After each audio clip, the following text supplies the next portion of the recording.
Welcome to Boss Radio Live, everyone. Welcome to Boss Radio Live. I am your host, NJ. I'm excited about today's show. We have the amazing Robin R. Haynes, and this is going to be quite the enlightening show. I'll tell you that much. But can't wait to get started. But that is coming right up, guys. It's Boss Radio Live with NJ, your three-dimensional podcast.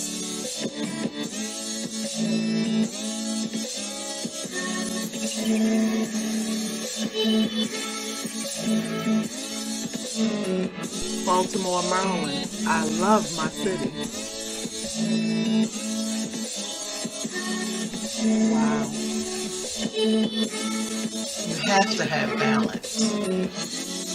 Mother's Day extravaganza event being held by LCC Lois Button Colbert. Come meet me today at the Spirit Fest.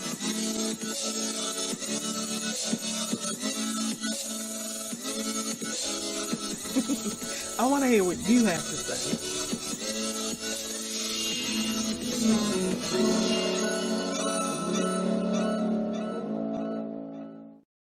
Again, welcome to Boss Radio Live, where he is the boss of me. And again, I'm your host, NJ. So as part of a series of shows called The Journey, I felt like it would be amazing to have someone on to discuss financial strategies, principles. So today we have the super talented and knowledgeable Robin R. Haynes. And just so you can know a little bit about her, here's something about Robin. Robin R. Haynes is a speaker, financial strategist, and best-selling author. With over 20 years of experience in the financial industry, Robin is a seasoned professional and uses her vast knowledge as a business advisor for the prestigious Goldman Sachs 10,000 Small Businesses program and as a contributing writer for Returning Citizens magazine. Robin's passion is teaching basic financial and entrepreneurial fundamentals to foster a greater understanding of the financial habits that can lead to your success. Robin's latest book, This Is Not the Final Chapter, provides a personal look into her own financial journey and is a reminder to readers that obstacles do not define you, but instead show your true strength and character by the way you handle them. Robin truly elevates minding your money. Okay, and so, ladies and gentlemen, welcome Robin R. Haynes to the show. Thank you so Hi, much. Robin. NJ, how are you? I'm good. So glad to have you on. My pleasure. Welcome. Thank you so much for Yes. having me. So we are just gonna jump right into this, right? Because finances, boy oh boy. So Absolutely. right. So you're known as the financial strategist, and so in my mind, I'm like, okay, what does that really mean? What does that mean for me? Okay, so as a financial strategist, a little bit of background. I've been in the financial industry for 22 years. Having been in the financial industry for 22 years, I used to coach existing business owners and new business owners and existing business owners. But before I became a business advisor, I was actually coaching individuals on their personal financial picture, right? So what I do as a financial strategist is I incorporate personal finances as well as business advising, right? So it's all in kind of one and the same.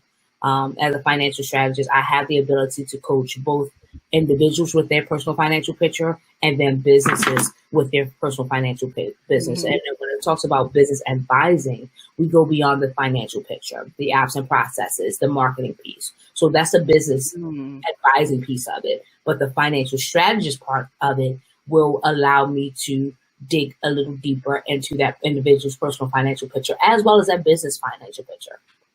Wow. So speaking of, because you mentioned the business advisor piece. So you're actually a business advisor for Goldman Sachs, as mentioned in the intro. But, I just want to know in that role, what is the benefit that a business owner that comes through that program and they come to see you? What are you doing for them? So basically what we're doing is uncovering their needs, right? As a business owner, the business owner wears too many hats, right? So the Goldman program actually sheds light on the various components of the business, from, again, ops and processes to marketing to the financial piece, to understanding you and your business as a business owner. So it allows the business owner to be the business owner and not the employee. So oftentimes as business owners, they have the mindset of being an employee, whereas the Goldman program sheds light on, allows you to be that business owner, thinking about components that you really don't focus on a regular day-to-day basis. So me as a business advisor, I assist them, walking them through their growth opportunity. What a growth opportunity is because the Goldman program, the recipients of the Goldman program, or the participants / scholars, as we like to call them, they have to do something about a growth plan, right? And that growth plan, because these are much more mature businesses, these are beyond your startup, these are beyond your mid-level. They've been in business at least 5 to 10 years, right? So what's the next step, right? So with the Goldman program, we ask them what that next step is. What's that growth opportunity? So that growth opportunity, again, could be implemented right after the program, or it could be implemented in a 5-year track. So me as a business advisor, I assist them with developing that growth opportunity and helping them make it make sense. And then, of course, we uncover the needs, the disconnects, if it's marketing, if it's, financial management, like, why is this a disconnect? And let's transition it from a disconnect to a connect. Let's strengthen that weak area. Wow, that's a very well-rounded program. When I'm listening to you, I'm like, yeah, that's like everything that you need to know, right? Yep. As you're going into business. And that thing about what you mentioned about getting out of the employee mindset, that is serious. That's serious, right? Because when you're going into a business, you don't want to be the only worker in your business for the rest of your life. Yet, like, you're looking at expanding and hiring employees and managing them. So yeah, that's great. That's really great. Wow.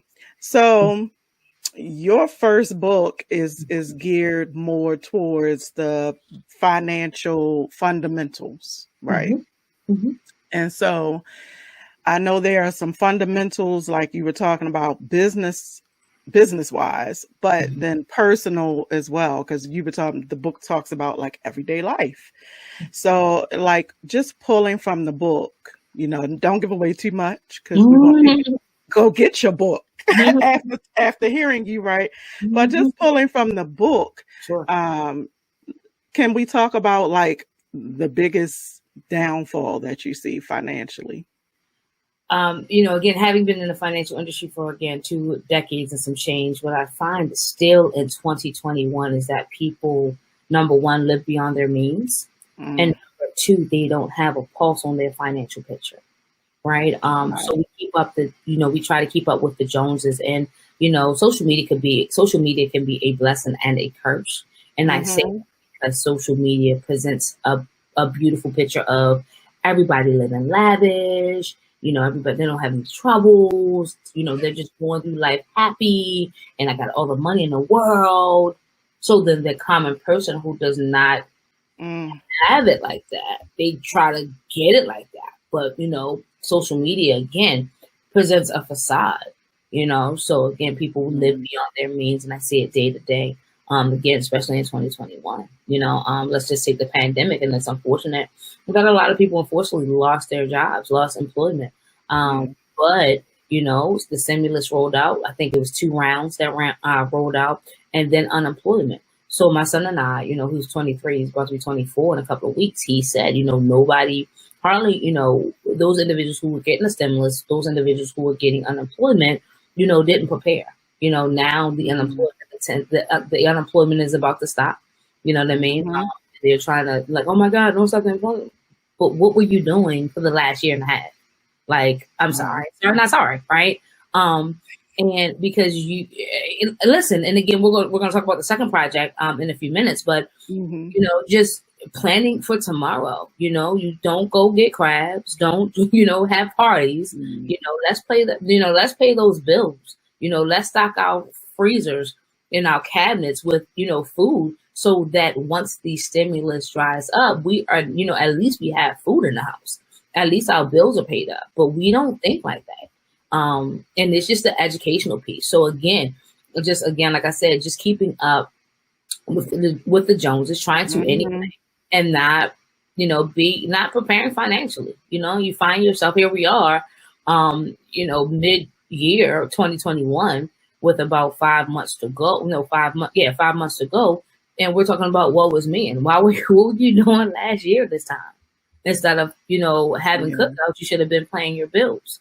And again, I wasn't born with a silver spoon in my mouth, but I understand the principles of financial sustainability, financial management. It's not hard. It's not rocket science. It's all in what you want. And I tell people all the time, I'm bankrolling a college tuition by myself and a mortgage. I don't have to keep up. My son graduates with no debt. And that's a hallelujah. Right. I mean, so people are like, well, Robin, it's easy for you. No. And again, we're going to talk about the second project in a few, but no, it was not easy for me. Even as a financial strategist, as a financial coach, it was hard. But I also knew it was bigger than me. It was about my son. So I had to do what I had to do. Work 2 full-time jobs.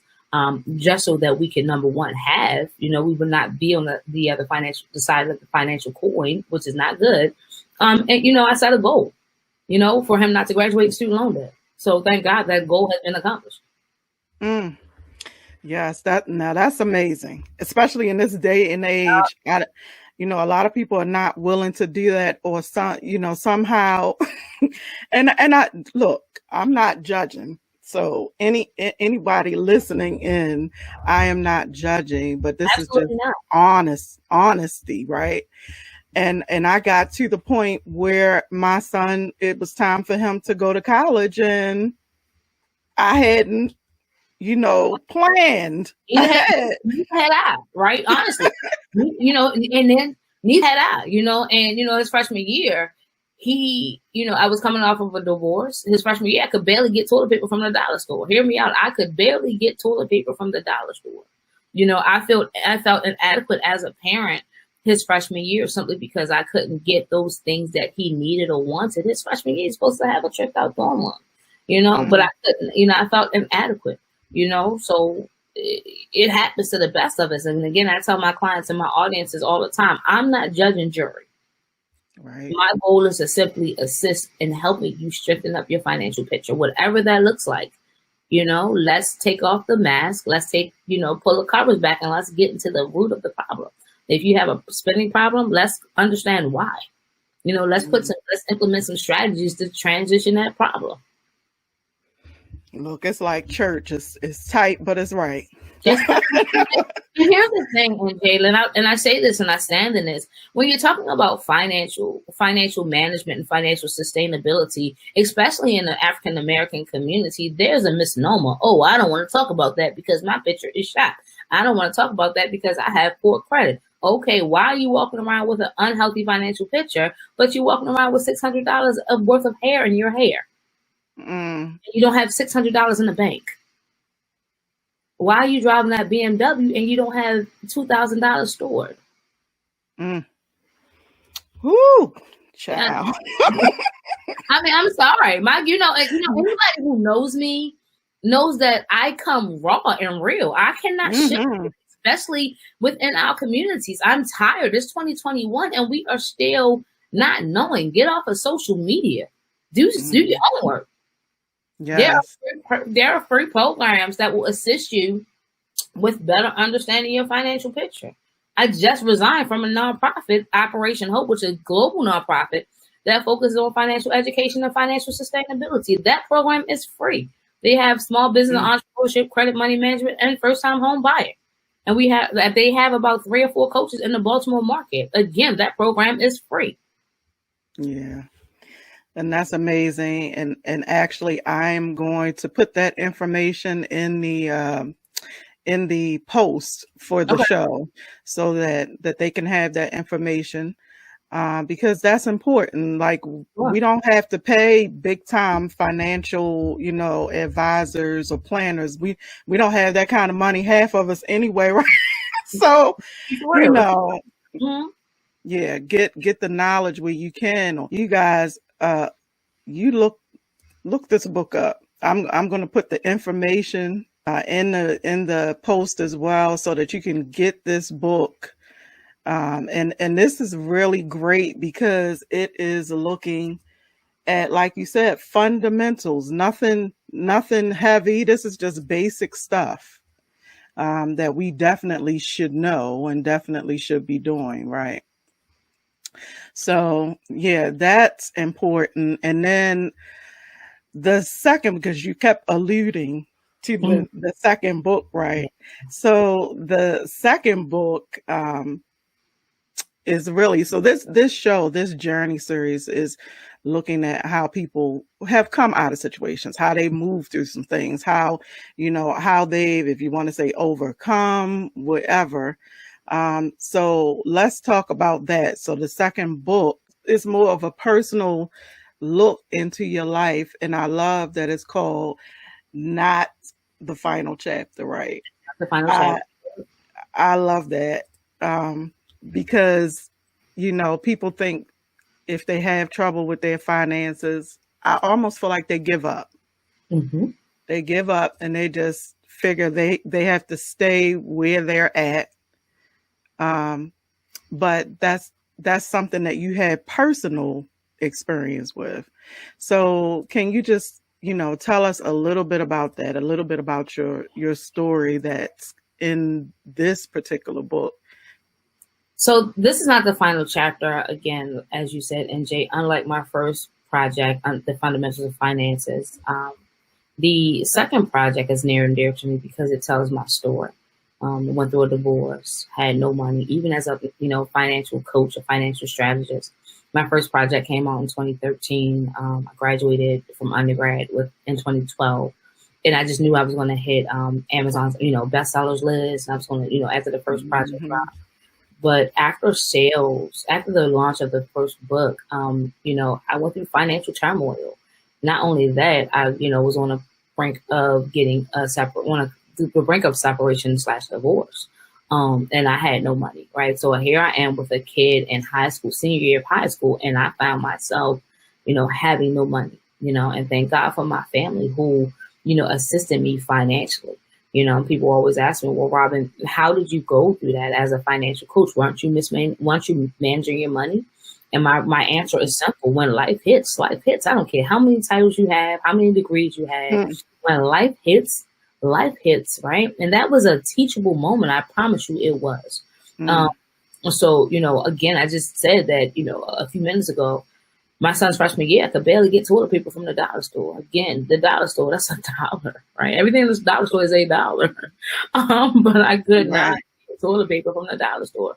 And again, I felt inadequate as a parent because I couldn't facilitate my son's needs and wants, But God bringing me out of that transition, I realized that my journey was not only for me, right? But it was for other individuals who were similar, same, pretty much the same story, who looked like me, African American female, as we know, that, were facing financial challenges and difficulties. So this is, God woke me up in my spirit, was like, you need to tell your story. And I was like, well, wait a minute, what we talking about? and here's the thing, I'm having a conversation with you, and I was like, God, for real, what we talking about, right? So he woke me up out of my sleep at 5 a.m. It was so I ran into my office and started sketching out the book, right, and played with the title.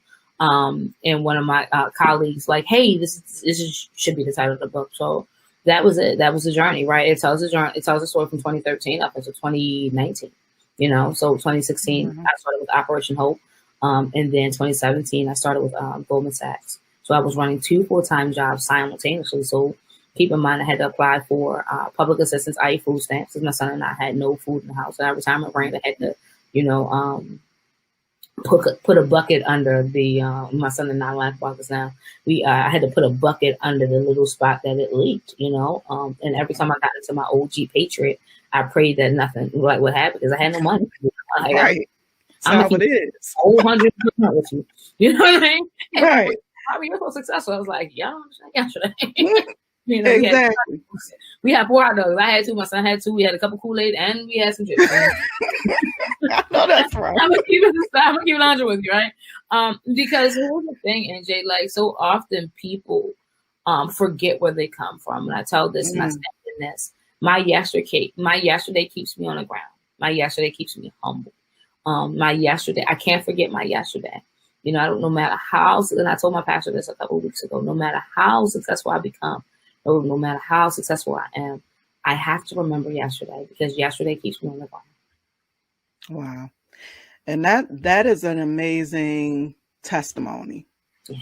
And I say testimony. I mean, you can call it a story, you can call it a journey. I call it a testimony because that one is humbling, to have to, and then, we need to stop, like you were talking about, standing on all of this, just being disingenuous, really. I mean, we have to accept things for what they are. We have to ask for help. Absolutely. We need it. Absolutely. And hey, how about try not to wait till the last minute to ask for help? Ask for help when people can help. You don't wait till you're $20,000 in debt and then start asking for all kinds of stuff that we do. Mm-hmm. And I it's crazy. But this finances thing, like you mentioned, it is like it's a tricky, taboo kind of subject. And I'm glad to have you on the show today because some people need to just get shook up a little bit and break out of it. And that's what I stand in. You know what I mean? Like I said, I tell my clients, and my audiences, I'm not here to rub your back and make it look cute. Let's talk about it. You know what I mean? I'm going to take my hammer and I'm going to break down that mental wall. You can walk away crying, snotting, I don't care. But as long as you have a couple takeaways from our conversation, my job is done. And when we're talking about finances and financial sustainability within our community, we like to tiptoe around the situation. I'm not going to tiptoe. I'm going to jump in head first and let's talk about it. Again, finance, I've been in the industry for 22, going on 23 years in December. Yeah. I'm not new to this. And I've been there, right? I've been there. I've been on both sides of the coin, from food stamps to well over 6 figures in income. You know what I mean? Like I said, my son, I could barely get toilet paper from the dollar store, but by the grace of God, he graduates in December with no student loans. That's hard work and determination. I set the goal. God provided me with the ability to do so, work 2 full-time jobs, and I put myself through grad school. Okay. If I could give you a high five. If you said nothing but noise in me, I hate noise. Ooh. Okay. I mean, I say all that. I'm not bragging or boasting, but I was not born with a silver spoon in my mouth. No. Realize. No, I'm saying that because that is truth. That's just truth. And, we need to just accept truth sometimes. It might be hard to swallow. Got to do it. It's a hard thing. But I promise you to get some water, wash it down. It's okay. It's okay. It's okay. Look, let me wait.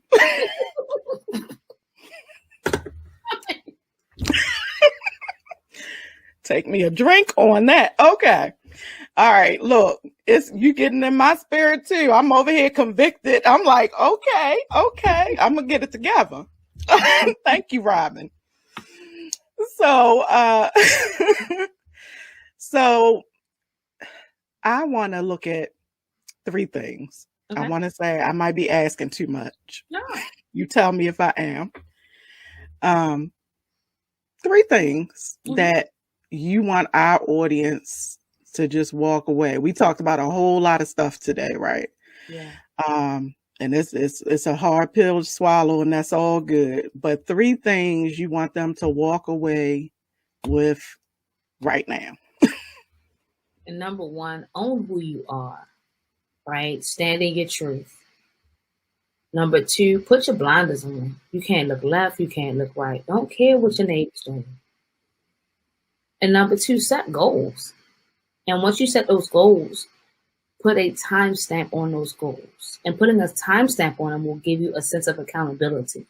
And I've said this in the previous interview that I think I did in June. I told the interviewer, he said, well, what about the possibilities? I said, possibilities become endless once you set your mind to it. Don't focus on, oh my God, what if this? Okay, of course you got to run what if scenarios, but don't spend too much time on a what if. What if it does work? What if you do meet that goal? Now what? Right? So don't waste time or energy or effort. And I realize that time is a component that you cannot get back. Right? So what is it that you want to accomplish?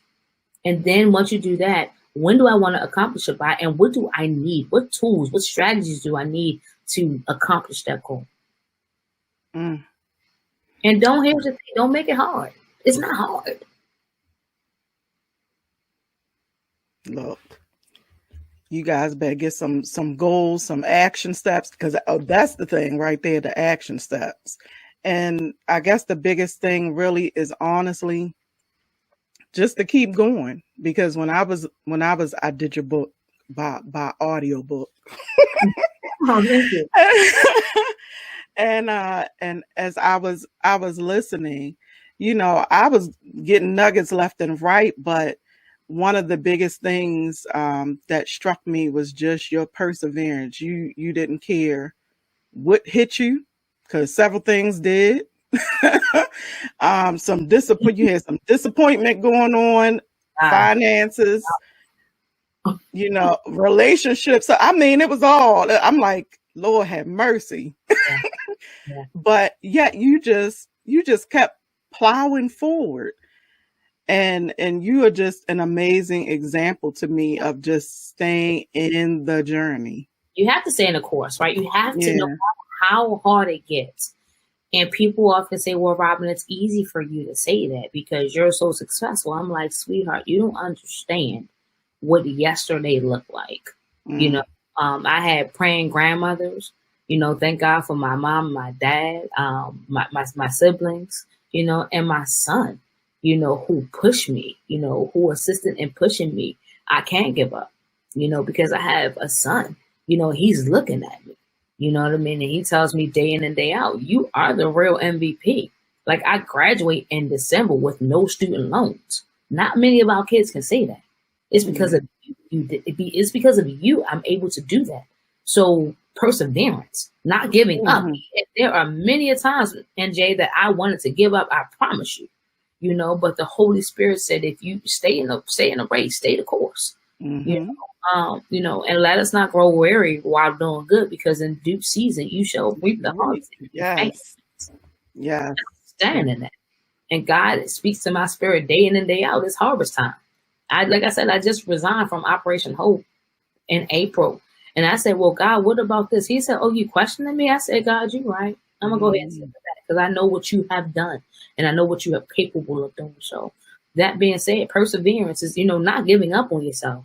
Every day you wake up, what am I looking to accomplish today? What's my purpose? It's not about money. It's not. Again, I haven't been on both sides of the coin. I realized that it's not about money. That's not. That's a tool. That's cute. Having a lot of stuff, it's cute.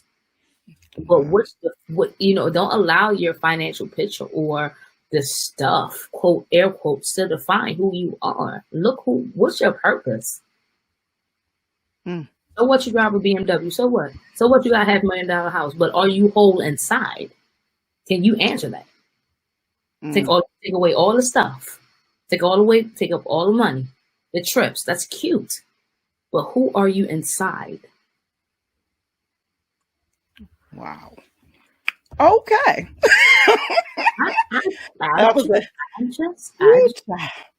Look, it is what it is.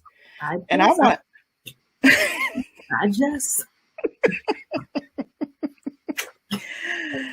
I want to ask you about one final thing, which I think is great that you did.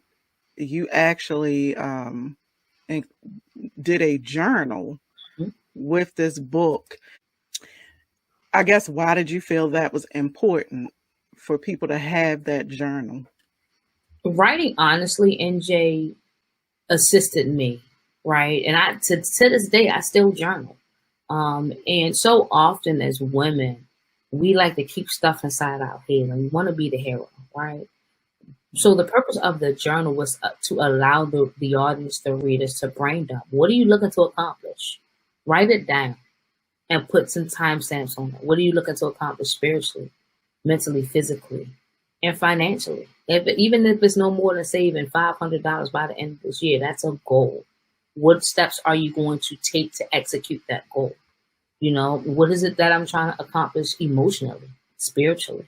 You know, is it reading my Bible, continuously reading my Bible daily? You know, again, because as women, we wear so many hats. So the purpose, again, of the journal is to kind of decompress, and you can revisit the thoughts that you've written down. Yeah, that's a great one to be able to go back and look, because you can go back and look to see how far you've come to, and that's a motivator. So I do love that. Absolutely. Oh man, Robin. Thank you so much. Look, this was a quick show. I know. I said it's it can't be 6:30 already. We just getting good.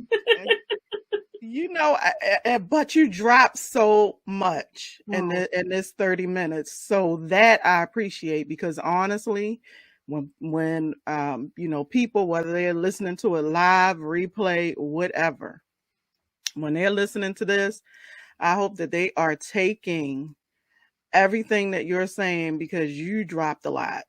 And so, yes, I appreciate that so much, because I think financial education is just so important, and the younger, the better. So I know your son is going to be blessed, because he got a great financial education from a young person, you know, sorry to cut you off, but it's funny that you should say that, because all his friends are like, my dudes, you're the GOAT. Any financial questions that I have, I'm coming to you. I ain't going to anybody else. I'm going, like, he has about a good 5 to 6 good friends that they come over, hang out, and they're like, I'm coming over to any financial questions, whether it be personal or business, I'm coming over to you. That's it. And I was like, okay. Yeah, he has smart friends. So I'm like a community banker, right? Smart friend, that's good. You should be happy he hangs around people so intelligent that they know a good thing when they see it. Okay. Wow. So thank you so much, Robin. Really, I have appreciated everything you've said. Thank you so much for being my guest today. Thank you for having me. I appreciate it. No problem at all. It's a pleasure. All right, you guys. Well, another great show. We thank our guest, Robin Haynes, for being here with us today. And you guys, be sure to catch the next show. You don't want to miss it. Be sure and catch us every second and fourth Friday. It has been amazing, you guys. I learned a lot. I hope you learned a lot. It's no way you couldn't have. And I will see you all next time. Until then, stay boss.